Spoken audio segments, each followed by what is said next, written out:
Hello everyone, this is Jay from BroGaming TCG, and today we are coming back at you with some Elder Scrolls TCG gameplay. Now, sorry for the not so many uploads here these past 2 days. It is basically because I have been moving apartments, guys, and it's been very time consuming. I've also had to work during this time, so I really haven't had too much free time at all to be able to put out some videos for you guys, so I do apologize for that. But I am getting out a video tonight, and I am getting out a video later today, so you guys definitely be expecting that. It is a Pokemon TCG episode, which talks about some epic budget decks that could possibly make a big impact in the competitive scene here coming up. Anyways, getting into the Elder Scrolls gameplay, though, we're playing the same aggro deck as we do always, and we actually have a pretty strong start here with a Sharpshooter Scout in the Shadow Lane, getting off a single damage point. Pretty easy to do. Now, he is also going to play into the Shadow Lane, not too worried about it at all. We're going to get off another point of damage. This is a pretty standard early game for me, where I'm playing Sharpshooter Scout or Afflicted Aliot or something in that nature. He actually does get off a Rapid Shot here, which is kind of upsetting because it's taking my Lurking Crocodile one step closer to death. And he's actually going to be able to knock it out here.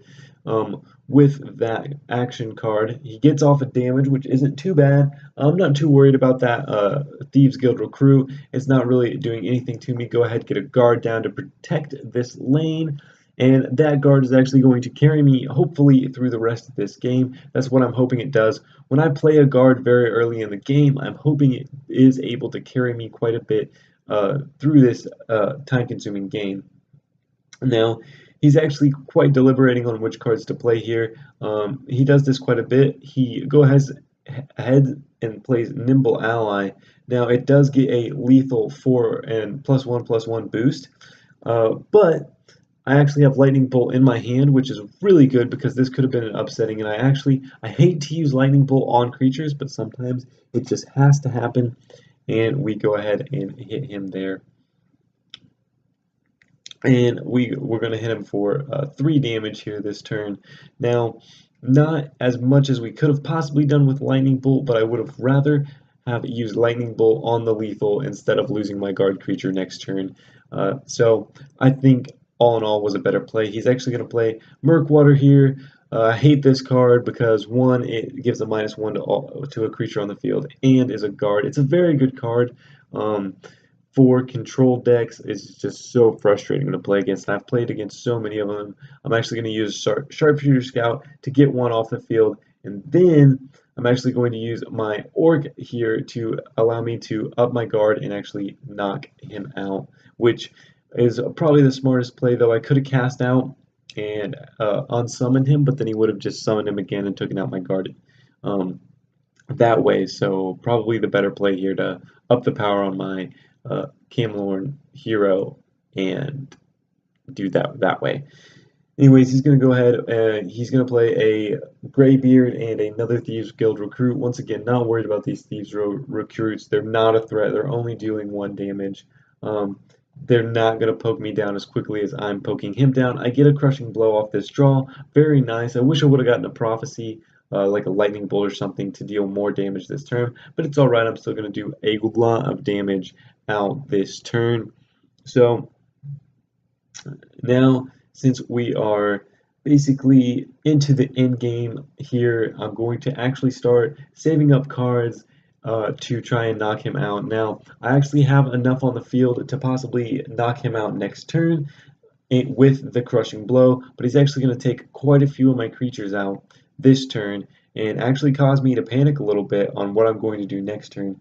So he gets off a 1 damage and then a shout, and now he is going to play a lethal Skooma Rocketeer, which gives lethal, and then he's going to take out my other card on the other side of the field, take out the other 2 with just basic attacks.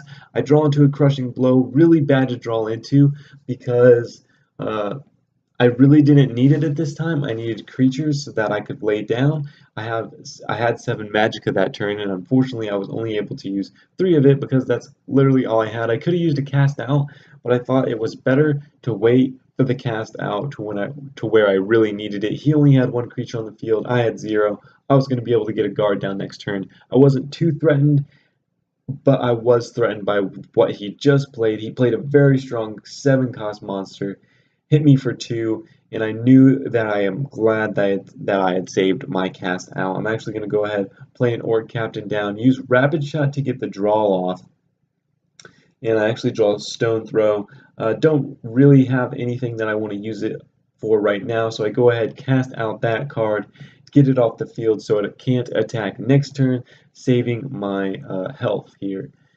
Now, I have a guard, I have Orc Captain. I'm feeling pretty good. He's only got 12 health left. I don't have enough to defeat him next turn. I actually only have 11, and he's got 12, but he's actually going to be able to he's going to flip my guard back to my hand. Kind of throws me off my game a little bit, but that's all right. He's going to go ahead and throw down a 4/1 Falmir. I draw into another Orc Captain, which is pretty nice. And I'm actually going to go ahead, play that Orc Captain, boost both of them up 1, and play my Camelorn hero. So now he has to attack into my hero. Stone Throw, I thought about using it, but then I decided not to. Saved it because the only thing that I could use it on was Skooma Rocketeer. Once again, not feeling threatened by that at all. He is very, very low on HP now. He's all the way down to 5. I've pretty much got this game in the bag. Go ahead, use Stone Throw on Skooma Rocketeer just so I don't take that much damage on that turn. He's got to figure out how to get my cards off the field.